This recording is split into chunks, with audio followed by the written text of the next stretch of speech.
YouTube पर आप कहीं भी देख लीजिए, सभी को अपनी आवाज़ गहरी और डीप करना है क्योंकि वो समझते हैं डीप वॉइस कॉन्फिडेंट, पावरफुल और अट्रैक्टिव होने का एक सीक्रेट है। पर रियल सच कुछ और ही है। आवाज़ को फोर्सफुली डीप करना आपके वोकल कॉर्ड्स को डैमेज कर सकता है और आपकी आवाज़ को अननेचुरल बना सकता है और लोगों के साथ में कनेक्ट होने की एबिलिटी भी कम कर सकता है। अपनी पर्सनैलिटी को बेटर बनाने के लिए आपको डीप वॉइस की ज़रूरत नहीं है। हालांकि कुछ स्टडीज़ में बताया है कि कुछ कॉन्टेक्स्ट में डीप वॉइस डोमिनेंट हो सकती है, पर हर सिचुएशन में ये फ़ायदा नहीं देती। कुछ एडमायरेबल पब्लिक फिगर है जैसे Steve job, Narendra Modi, mark Zuckerberg और सचिन तेंदुलकर। इनमें से किसी की भी आवाज़ उतनी डीप नहीं है, फिर भी इनकी पर्सनैलिटी कॉन्फिडेंट, पावरफुल और अट्रैक्टिव है। पर्सनैलिटी बनती है आइडियाज़ और उनकी डिलीवरी से, ना कि अपनी आवाज़ को गहरी और डीप बनाने से। नमस्कार दोस्तों, I am Shri Om Patel, audiologist and speech language pathologist.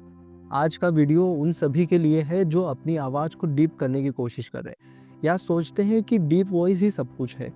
आज मैं आपको बताऊंगा फोर्सफुली डीप वॉइस करने की क्या रिस्क है, इसके पीछे क्या साइंटिफिक रीज़न है, सेफ और इफ़ेक्टिव तरीके जिनसे आप अपनी आवाज़ को कॉन्फिडेंट, पावरफुल और अट्रैक्टिव बना सकते हैं, जिससे आपकी पर्सनैलिटी में एक अलग बदलाव आएगा।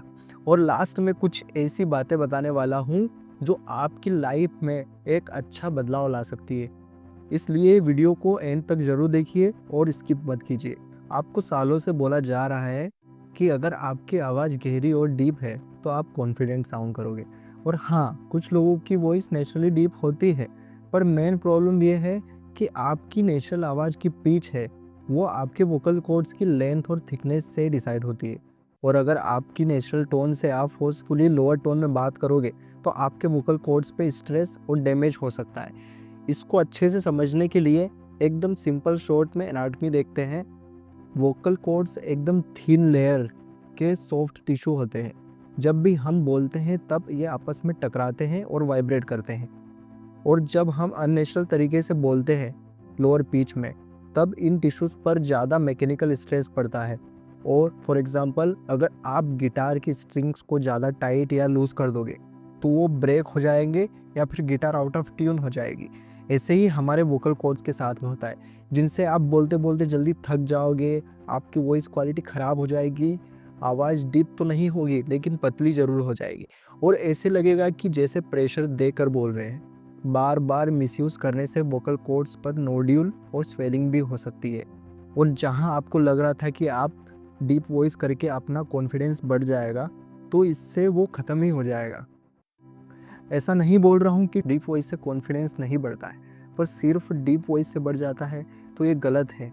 यहाँ पर phrasing, pausing, pace, volume control, resonance, eye contact और बॉडी लैंग्वेज का बहुत ज़्यादा इम्पेक्ट होता है। और इसके लिए कुछ सेफ और इफ़ेक्टिव तरीके हैं जिससे आपकी आवाज़ कॉन्फिडेंट, पावरफुल और अट्रैक्टिव बन सकती है। अपनी नेचुरल वॉइस को एक्सेप्ट करें। देखो, हर इंसान की आवाज़ यूनिक होती है। वो कितनी हाई है, कितनी डीप है, डिपेंड करता है वोकल फोर्स की लेंथ और थिकनेस पर। अब इसे ज़्यादा फोर्स करके बदलने की कोशिश करोगे तो वोकल फोर्स डैमेज हो सकते हैं। कॉन्फिडेंस तब आता है जब आप अपनी असली वॉइस को पॉलिश करते हैं, ना कि किसी और की नकल। ऐसे एक म्यूजिकल इंस्ट्रूमेंट अपने नेचुरल ट्यून में बेस्ट साउंड करता है, वैसे ही आपकी वॉइस अपने नेचुरल रेंज में सबसे हेल्दी और सुंदर लगती है। वो बात अलग है कि किसी लड़की की आवाज़ बहुत पतली है, उसे एक प्यूबरफोनिया नाम की वॉइस डिसऑर्डर है जिसका उसे ट्रीटमेंट करवाना पड़ेगा, पर आपके मामले में ऐसा नहीं है। आपको अपनी वॉइस को पॉलिश करना है कि वो पावरफुल लगे। उसके लिए आपको अपने ब्रीथिंग पैटर्न पर काम करना पड़ेगा। कॉन्फिडेंट आवाज़ के पीछे का कारण है मजबूत एयर फ्लो। वैसे तो 3 ब्रीथिंग पैटर्न होते हैं, क्लेविकुलर, एब्डोमिनल और डायफ्रामेटिक। क्लेविकुलर ब्रीथिंग पैटर्न जिसमें शोल्डर अप डाउन होते हैं एबनॉर्मल है। डायफ्रामेटिक ब्रीथिंग पैटर्न जैसे लोग एब्डोमिनल ब्रीथिंग पैटर्न से भी जानते हैं, पर ये उससे थोड़ा अलग है। एब्डोमिनल की प्रैक्टिस के बाद ही इसकी अच्छे से प्रैक्टिस कर सकते हैं और ज़्यादातर सिंगर ही इसका यूज़ कर पाते हैं। एब्डोमिनल ब्रीथिंग पैटर्न जिसे जनरली हम प्रैक्टिस कर सकते हैं और ये एक नॉर्मल ब्रीथिंग पैटर्न है।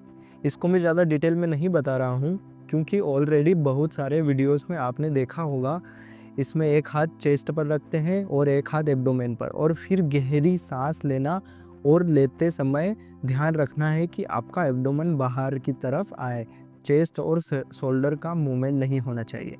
डेली मॉर्निंग में फ्रेश एयर में इसको अच्छे से प्रैक्टिस करना, इससे आपकी आवाज़ बुलंद होगी, क्योंकि इससे आपको मजबूत एयर फ्लो सपोर्ट मिलेगा। अब आपकी आवाज़ बुलंद तो हो जाएगी, पर अभी भी इसमें रिचनेस की कमी है और उसके लिए आपको रेजोनेंस इम्प्रूव करना पड़ेगा। रेजोनेंस मतलब आपकी आवाज़ में कितना वाइब्रेशन है। आपने सुना होगा हेड वॉइस और चेस्ट वॉइस के बारे में, सिंगर्स यूज़ करते हैं और ये रेजोनेंस की प्रैक्टिस करने से ही सीखते हैं। इसमें वाइब्रेशन हमारे फेस में ट्रेवल करते हैं और आपको सिंपल अपनी कमर सीधी करके बैठ जाना है या खड़े रहकर भी कर सकते हैं। डीप ब्रेथ लेना है, फिर सिंपल बोलते हुए वाइब्रेशन लिप के पास महसूस करना है। फिर इसी फीलिंग के साथ में एक सेंटेंस बोले। इसकी अच्छे से प्रैक्टिस करने से आपकी आवाज़ में नेचुरल रिचनेस आएगी जो लोगों को अट्रैक्ट करती है। अगर आवाज़ में बुलंदी और रिचनेस दोनों है पर पिच एक जैसी है तो आवाज़ बोरिंग और इमोशनल लेस लगेगी, चाहे वो कितनी भी डीप हो। आप चाहते हो कि आपकी बातें इंगेजिंग हो और लोग आपसे कनेक्ट करें, तो आपको अपनी वॉइस मॉड्यूलेशन और पिच वैरायटी पर काम करना पड़ेगा। आपने कभी स्टोरी सुनी होगी जिसमें सेंटेंस में थोड़ा ऊपर नीचे पिच करते हैं, कभी एनर्जी बढ़ाते हैं तो कभी स्लो हो जाते हैं। वैसे ही आपको भी करना है। इससे आपकी आवाज़ इंगेजिंग हो जाएगी और लोग आपसे अच्छे से कनेक्ट हो पाएंगे। मूवी में एक्टर डायलॉग बोलते हैं, अगर वो अपनी वॉइस की पिच पर ऊपर नीचे नहीं करेंगे तो उनके डायलॉग बोरिंग हो जाएंगे और लोग उनसे कनेक्ट नहीं कर पाएंगे। एक्टर पिच के साथ साथ वॉल्यूम कंट्रोल और क्लियरिटी पर भी ध्यान देते हैं और ऐसे ही आपको अपनी आवाज़ के वॉल्यूम और क्लियरिटी पर फोकस भी करना है। ज़्यादा लाउड एग्रेसिव लग सकता है और धीमा बोलने से वीक इंप्रेशन लग सकता है, इसलिए आपको मीडियम कंफर्टेबल वॉल्यूम मेंटेन करना है। सिर्फ इम्पोर्टेंट वर्ड्स पर थोड़ा लाउड और स्लो होना है। हर वर्ड क्लियर बोलने की प्रैक्टिस करनी है, स्पेशली कंसोनेंट लाइक त प क। अब आपकी वॉइस में क्लियरिटी भी बढ़ जाएगी, पर फिर भी लोगों को आपकी आवाज़ में कॉन्फिडेंस की कमी लग सकती है अगर आप पेस और पोजेस का सही यूज़ नहीं करते हैं तो। जल्दी जल्दी बोलने से आप नर्वस लग सकते हो और बहुत धीरे धीरे बोलने से बोरिंग, इसलिए आपको मीडियम स्पीड में बोलना है और शॉर्ट पोजेस भी लेने हैं ताकि लिसनर को समझने का टाइम मिले और आप ज़्यादा कंपोज्ड लगो। अब आपकी आवाज़ कॉन्फिडेंट, पावरफुल और अट्रैक्टिव बन गई है। पर कभी कभी ऐसा होता है कि जब हम स्पीच या प्रेजेंटेशन देने से पहले नर्वस हो जाते हैं और उसका हमारी वॉइस पर बहुत नेगेटिव इम्पैक्ट पड़ता है और हमारी वॉइस ख़राब साउंड करती है, जिसमें हमारी पूरी स्पीच और प्रेजेंटेशन ख़राब हो जाती है। तो ऐसी सिचुएशन ना हो उसके लिए आपको स्पीच और प्रेजेंटेशन देने से पहले कुछ क्विक वॉइस वार्म अप करने हैं, जिससे कि आपकी आवाज़ स्पीच और प्रेजेंटेशन के लिए रेडी हो जाए। लिप ट्रिल्स, इसमें आपको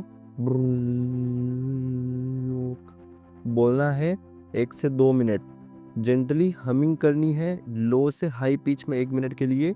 ग्लाइड्स, आवाज़ को कंफर्टेबल टोन में ऊपर नीचे ले जाना है और अगर आपके पास स्ट्रॉ है तो हाफ ग्लास वाटर में स्ट्रो फोनेशन भी कर सकते हैं, जिससे आपके वोकल कॉर्ड्स रिलैक्स हो जाएंगे। अब आपकी आवाज़ शानदार हो चुकी है, पर फिर भी लोगों पर आपकी आवाज़ का उतना असर नहीं होगा और ना ही आपकी पर्सनैलिटी पावरफुल लगेगी जब तक आप अपना बॉडी लैंग्वेज और पोस्चर सही से नहीं रखोगे।